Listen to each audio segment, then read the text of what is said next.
Namaste, Dandavat Pranam.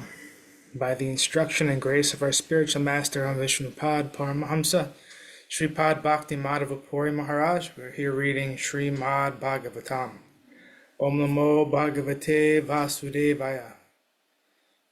Canto 4, The Creation of the Fourth Order, Chapter 22, Text 43. Nishpaditascha karchnayena bhagavadbhir grinhalubihi saduchistam hime sarvam atmana saha kim dade. My dear Brahmana, you have carried out the order thoroughly because you are also as compassionate as the Lord. It is my duty, therefore, to give you something, but all I possess are remnants of food taken by great saintly persons. What else can I give? Purport. The word saruchistam is significant in this verse. Pṛthu Maharaj got his kingdom from great saintly persons like Bhrigu and others, just as one gets remnants of food. After the death of King Vina, the whole world was bereft of a popular ruler. There were so many catastrophes occurring that great saintly persons, headed by Bhrigu, created the body of King Pṛthu out of the body of his dead father, King Vina. Since King Pṛthu was offered the kingdom by the virtue of the great mercy of great saintly persons, he did not want to divide his kingdom among saints like the Kumāras. When a father is eating food, he may, out of compassion, offer the remnants of his food to his son. Although such food may be already chewed by the father, it cannot be offered to the father again. Pṛthu Maharaj's position was something like that. Whatever he possessed had already been chewed, and therefore he could not offer it to the Kumāras. Indirectly, however, he offered everything he possessed to the Kumāras, and consequently they utilized his possessions in whatever way they liked. The next verse clarifies this matter. Text 44. Pranadara sutta brahman grihascha sa parichada rajambalam mahikosha iti sarvam niveditam. The king continued, "Therefore, my dear Brahmanas, my life, wife, children, home, furniture, and household paraphernalia, my kingdom, strength, land, and especially my treasury, are all offered unto you." Purport. In some readings, the word dhara is not used, but the word used then is raya, which means wealth. In India, there are still wealthy persons who are recognized by the state as Raya. A great devotee of Lord Chaitanya Mahaprabhu was called Ramananda Roy because he was the governor of Madras and very rich. There are still many holders of the title Roy, Roy Bahadur, Roy Chaudhuri, and so on. The dhara or wife is not permitted to be offered to the Brahmanas. Everything is offered to worthy persons who are able to accept charity, but nowhere is it found that one offers his wife. Therefore, in this case, the reading of Roy is more accurate than dhara. Also, since Pṛthu Maharaj offered everything to the Kumāras, the word kosha, treasury, need not be separately mentioned. Kings and emperors used to keep a private treasury, which was known as a Ratna Banda.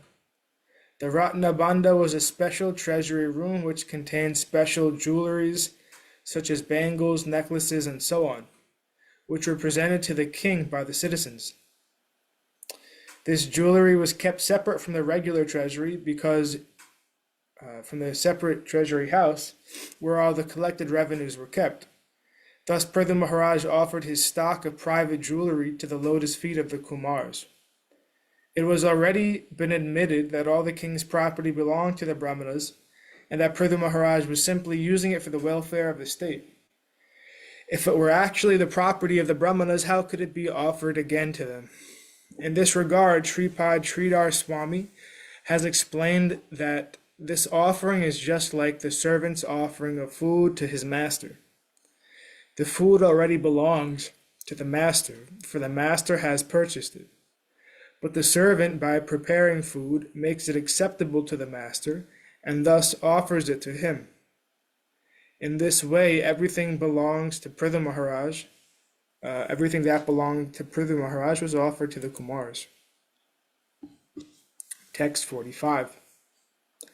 Sainha patyam cha rajam cha dandha netritvam eva cha sarva lokadi patyam cha vedha shastra vid arhati. Since only a person who is completely educated according to the principles of Vedic knowledge deserves to be commander-in-chief, ruler of the state, the first to chastise the proprietor of the whole planet, Pṛthu Maharaj offered everything to the Kumāras. Purport. In this verse, it is very clearly stated that a kingdom, state, or empire must be governed under the instructions of a saintly person and brahmanas like the Kumāras. When monarchy ruled throughout the world, the monarch was actually directed by a board of brahmanas and saintly persons. The king, as the administrator of the state, executed his duties as a servant of the brahmanas. It was not that the kings or brahmanas were dictators, nor did they consider themselves proprietors of the state. The kings were also well versed in Vedic literature and thus were familiar with the injunction of Sri Ishopanishad, Isha Vasyam Idam Sarvam. Everything that exists belongs to the Supreme Personality of Godhead. In Bhagavad Gita, Lord Krishna also claims that he is the proprietor of all planetary systems, Sarva Loka Maheshvaram. Since this is the case, no one can claim to be the proprietor of the state. The king, president, or head of the state should always remember that he is not the proprietor but the servant. In the present age, the king or president forgets that he is the servant of God and thinks of himself as servant of the people. The present democratic government is proclaimed to be a people's government, a government by the people and for the people, but this type of government is not sanctioned by the Vedas. The Vedas maintain that a kingdom should be governed for the purpose of satisfying the Supreme Personality of Godhead, and should therefore be ruled by a representative of the Lord. The head of state should not be appointed if he is bereft of all Vedic knowledge. In this verse it is clearly stated, Veda Shastra Vid Arhati, that all high government posts are especially meant for persons who are well conversant with the teachings of the Vedas. In the Vedas, there are definite instructions defining how a king, commander-in-chief, soldier, and citizen should behave. Unfortunately, there are so many so-called philosophers in the present age who give instruction without citing authority, and many leaders follow their unauthorized instruction. Consequently, people are not happy. The modern theory of dialectical communism set forth by Karl Marx and followed by communist governments is not perfect. According to Vedic communism, no one in a state should ever starve. Presently, there are many bogus institutions which are collecting funds from the public for the purpose of giving food to starving people, but these funds are invariably misused. According to the Vedic instructions, the government should arrange things in such a way that there will be no question of starvation. In the Srimad Bhagavatam, it is stated that a householder must see to it that even a lizard or snake does not starve. They are also must be given food. In actuality, however, there is no question of starvation because everything is the property of the Supreme Lord, and he sees to it that there is ample arrangement for feeding everyone. In the Vedas, the Katha Upanishad 2.2.13, it is said, Eko Bahunam Yo Vidhati Kaman. The Supreme Lord supplies the necessities to life to everyone, and there is no question of starvation. If anyone starves, it is due to the mismanagement of so-called rulers, governors, or presidents. It is clear, therefore, that a person who is not well versed in the Vedic injunctions, Veda Shastravit, should not run for election as president, governor, etc. Formerly, kings were Rajarishis, which meant that although they were serving as kings, they were as good as saintly persons because they would not transgress any of the injunctions of the Vedic scriptures and would rule under the direction of great saintly persons and brahmanas. According to this arrangement, modern presidents, governors, and chief executive officers are all unworthy of their posts because they are not conversant with Vedic administrative knowledge and they do not take direction from great saintly persons and brahmanas. Because of this disobedience to the orders of the Vedas and the brahmanas, King Vina, Pṛthu Maharaja's father, was killed by the brahmanas. Pṛthu Maharaj therefore knew very well that it behooved him to rule the planet as the servant of saintly persons and brahmanas.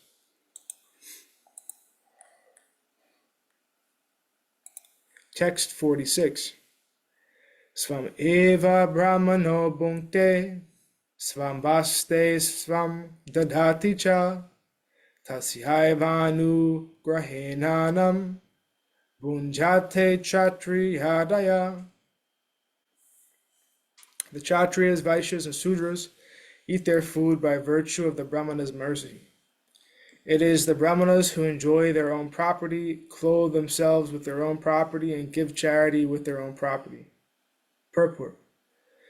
The Supreme Personality of Godhead is worshipped with the words Namo Brahmanya Devaya, which indicate that the Supreme Lord accepts the Brahmanas as worshipable gods. The Supreme Lord is worshipped by everyone, yet to teach others, he worships the Brahmanas. Everyone should follow the instructions of the Brahmanas, for their only business is to spread Shabda Brahma, or Vedic knowledge, all over the world. Whenever there is a scarcity of Brahmanas to spread Vedic knowledge, chaos throughout human society results.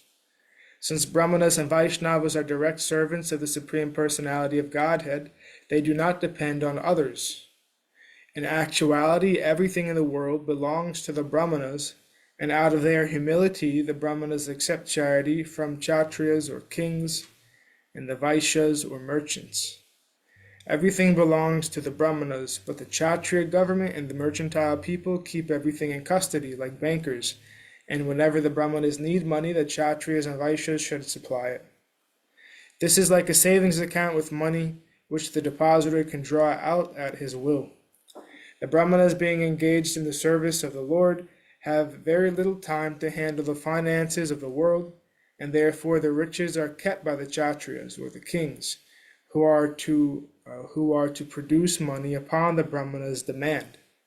Actually, the Brahmanas or Vaishnavas do not live at the cost of others. They live by spending their own money, although it appears that they are collecting this money from others. Kshatriyas and Vaishyas have no right to give charity, for whatever they possess belongs to the Brahmanas. Therefore, charity should be given to the Kshatriyas and Vaishyas under the instructions of the Brahmanas. Unfortunately, at the present moment, there is a scarcity of Brahmanas, and since the so-called Kshatriyas and Vaishyas do not carry out the orders of the Brahmanas, the world is in a chaotic condition. The second line of this verse indicates that the Kshatriyas, Vaishyas, and Sudras eat only by virtue of the Brahmanas' mercy. In other words, they should not eat anything which is forbidden by the Brahmanas. The Brahmanas and Vaishnavas know what to eat, and by their example they do not eat anything which is not offered first to the Supreme Personality of Godhead. They eat only prasad, or the remnants of the food offered to the Lord. The Kshatriyas, Vaishyas, and Sudras eat only Krishna prasad, which is afforded them by the mercy of the Brahmanas. They cannot open slaughterhouses and eat meat, fish, or eggs, or drink liquor, or earn money for this purpose without authorization. In the present age, because society is not guided by Brahminical instruction, the whole population is only absorbed in sinful activities. Consequently, everyone is deservedly being punished by the laws of nature. This is the situation in this age of Kali.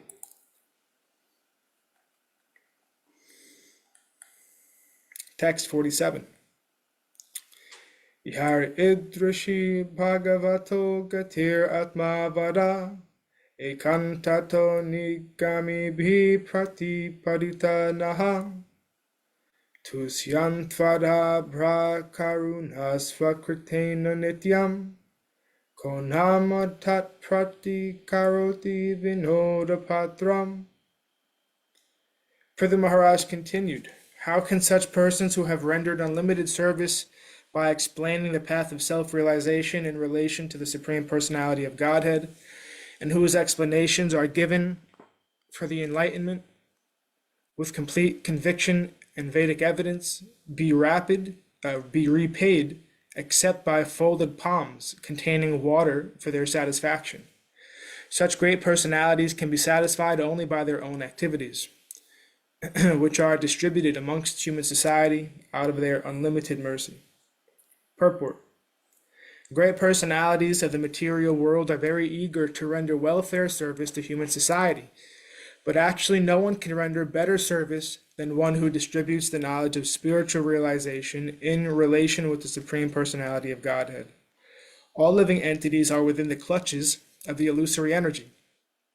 Forgetting their real identity, they hover in material existence, transmigrating from one body to another in search of a peaceful life. Since these living entities have very little knowledge of self-realization, they are not getting any relief. Although they are very anxious to attain peace of mind and some substantial happiness, saintly persons like the Kumāras, Narada, Prahlad, Janaka, Shukadev Goswami, and Kapiladev, as well as the followers of such authorities as the Vaishnavacharyas and their servants, can render a valuable service to humanity by disseminating knowledge of the relationship between the Supreme Personality of Godhead and the living entity.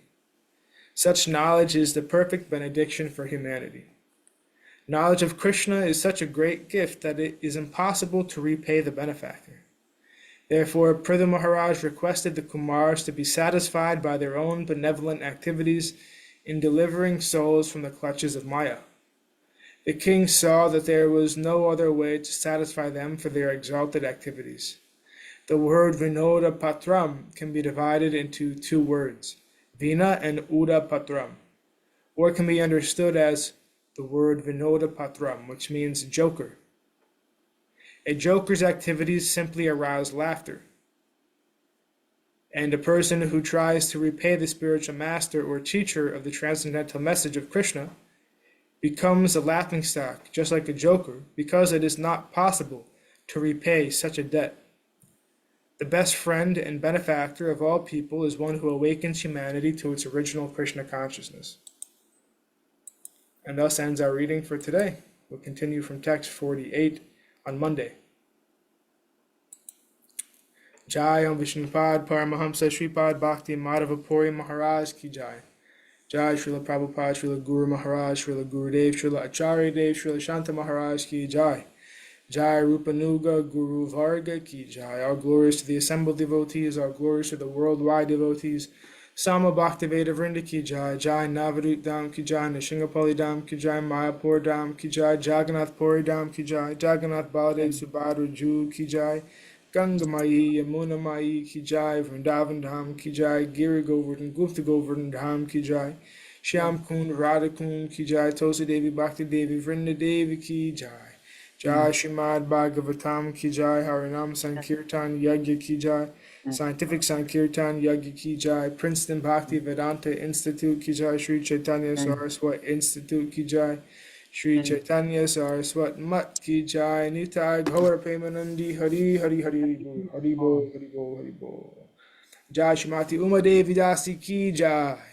एक गुरुदेव श्रीपाद कृष्ण केशव प्रभु जी की जय।